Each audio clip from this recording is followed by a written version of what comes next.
Bonjour à vous, merci de nous rejoindre pour cette journée de récollection que nous allons encore une fois vivre chacun et chacune dans nos lieux respectifs.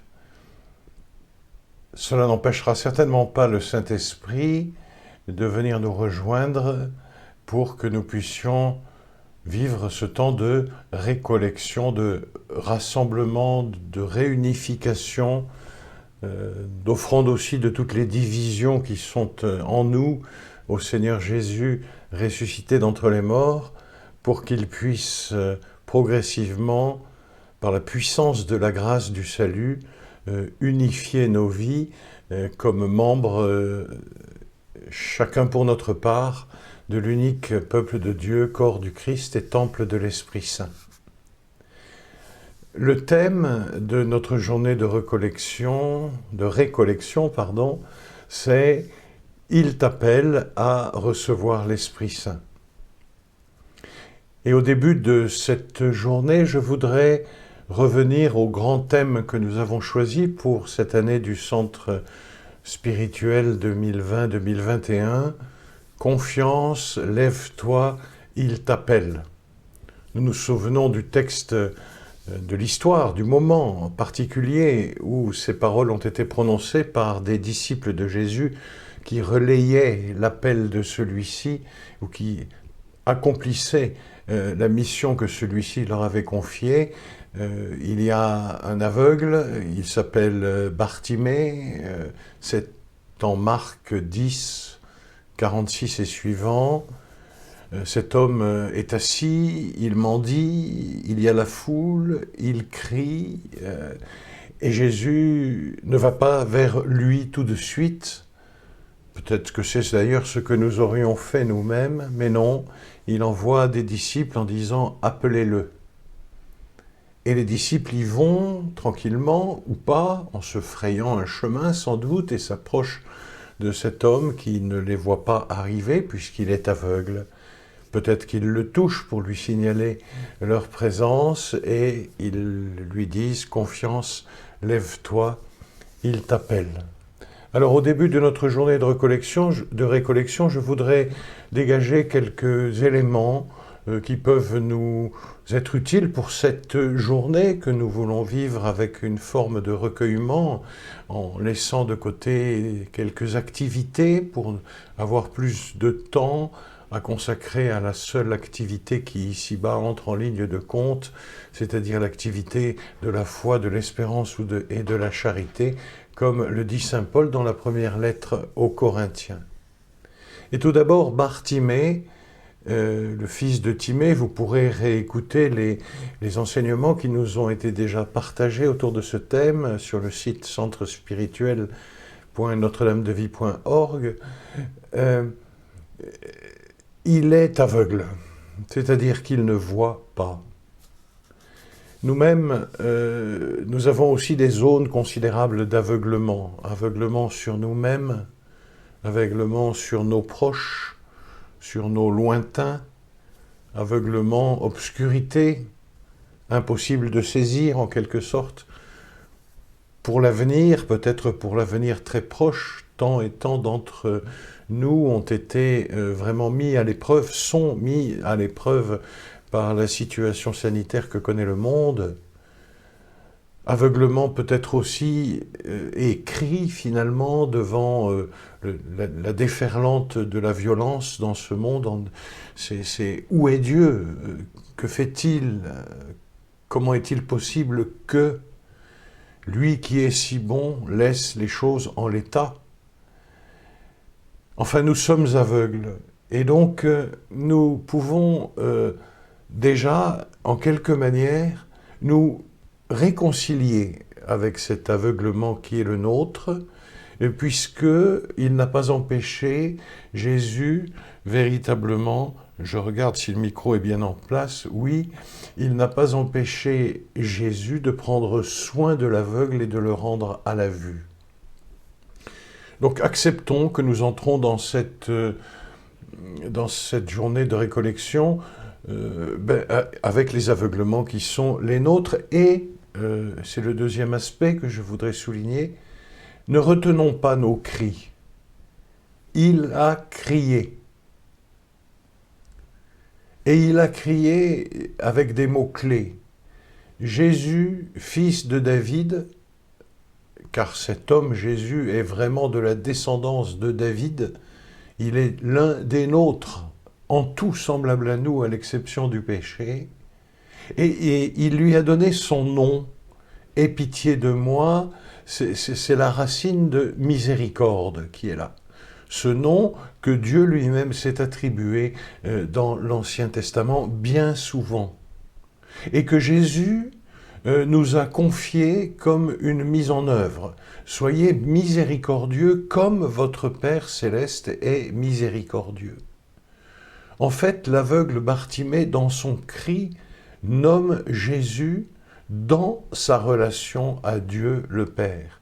Il confesse la divinité de Jésus. Donc, réconcilions-nous avec nos aveuglements, ne retenons pas notre cri, nos cris, qui peuvent être des cris très concrets.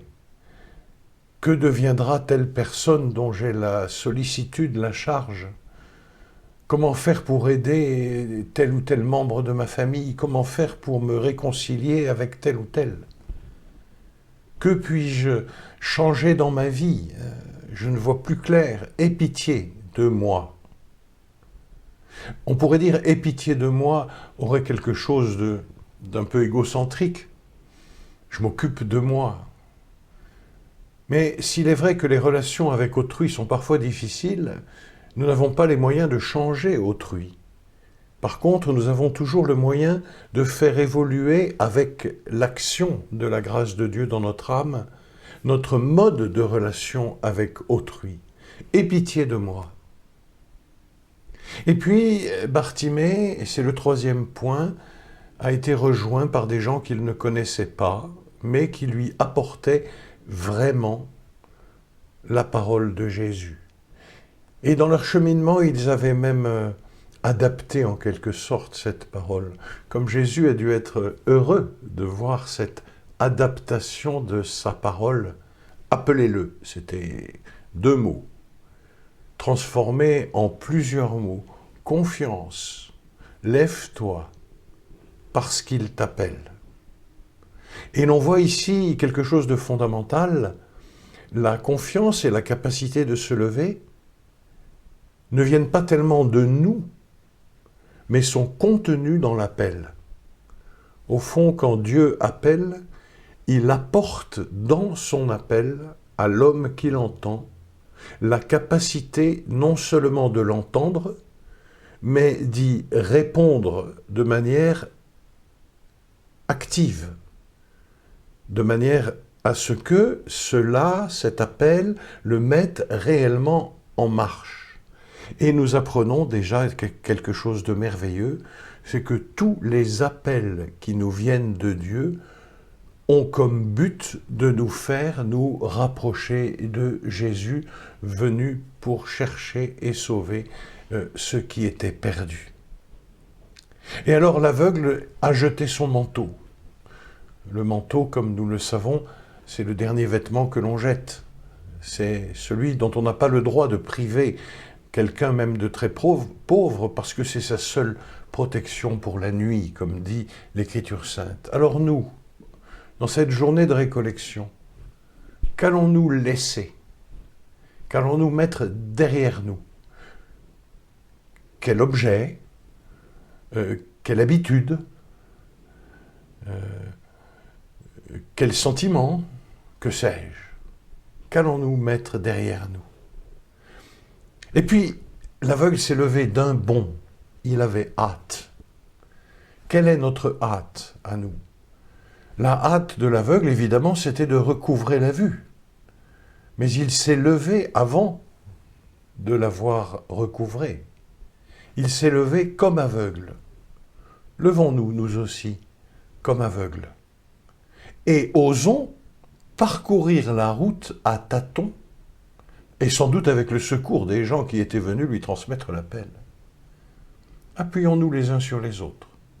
Vous êtes seul à vivre cette journée de récollection? Appuyez-vous sur la communion des saints. Vous êtes deux, vous êtes trois, appuyez-vous les uns sur les autres. Aidez-vous, aidons-nous. Rendons-nous le service de la discrétion, par exemple. Rendons-nous le service du silence. Rendons-nous les services de la préparation du repas, que sais-je. Alors il a marché, et nous le rejoignons dans cette marche. Une marche nocturne, hésitante, avec un sol plus ou moins plat, en posant le pied comme on peut, en attendant la réalisation d'une rencontre, la réalisation d'une promesse. Cette promesse, qu'est-elle? C'est la promesse que Jésus a faite à ses disciples. Si je ne pars pas, le Saint-Esprit ne viendra pas vers vous. Mais si je pars, je vous l'enverrai. Jésus est parti, en fait, il est arrivé et il vient à nous, rempli de l'Esprit Saint qui rayonne de toute son humanité glorifiée, pour que nous puissions le recevoir. J'ai encore bien des choses à vous dire, mais vous ne pouvez les porter maintenant. Lorsque viendra l'Esprit de vérité, il vous fera accéder à la vérité tout entière, car il ne parlera pas de son propre chef, mais il dira ce qu'il entendra, et il vous communiquera tout ce qui doit venir.